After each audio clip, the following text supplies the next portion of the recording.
C'est une amie qui m'a orientée vers cette méthode alors qu'elle savait que j'étais déjà en thérapie dans le cadre d'un divorce qui était un peu difficile. Donc elle m'a conseillé plus une personne que la méthode au départ. Donc je voulais essayer de voir si ça pouvait m'aider car la situation me procurait beaucoup de stress à l'époque et j'avais besoin d'essayer autre chose au-delà d'une thérapie conventionnelle pour m'aider à diminuer le stress et la panique. On peut même parler de panique à l'époque.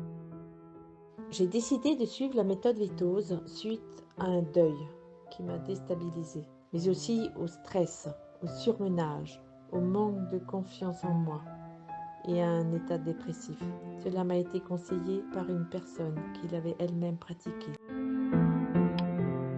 Les fruits et les bénéfices, ça a été de prendre ma vie en main dans la réalité dans laquelle elle se présentait. Ça m'a obligée à être en moi, à l'intérieur de moi et avoir accès à qui je suis vraiment, au-delà d'une thérapie traditionnelle où on raconte sa vie, on essaye de mettre du sens. Là, j'ai mis du sens, mais pas seulement par les mots et surtout en me mettant dans mon histoire.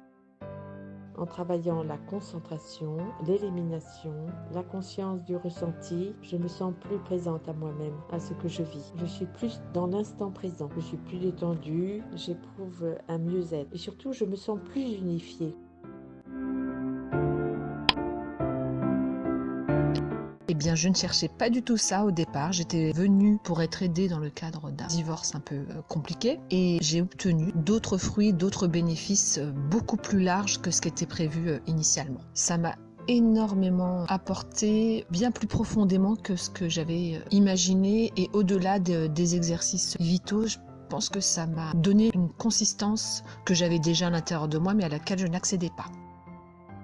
Oui, cette méthode Vitoz a répondu à mes attentes, mais j'ai besoin de faire des exercices pour que tout se mette vraiment en place. La routine ou la vitesse veulent toujours reprendre leur place.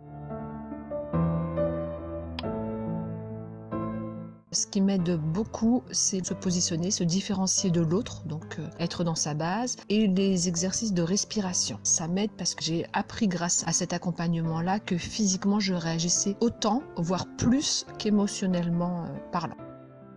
Je prends le temps de m'installer, de ressentir les points d'appui et m'accueillir comme je suis. Je travaille la respiration, le toucher, la vue, l'odeur, l'écoute des sons. Je fais très souvent le 1 vers moi. Cela m'unifie.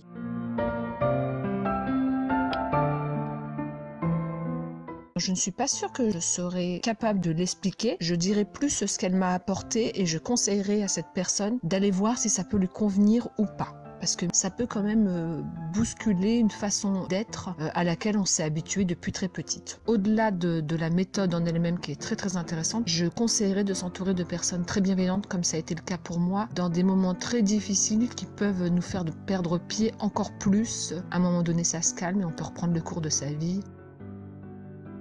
Dans mon entourage, peu de personnes la connaissent et c'est difficile à expliquer. Il est difficile de donner des conseils aux autres. Et pourtant, autour de moi, là où je vis, ces personnes constatent les bienfaits que cela a eu sur moi.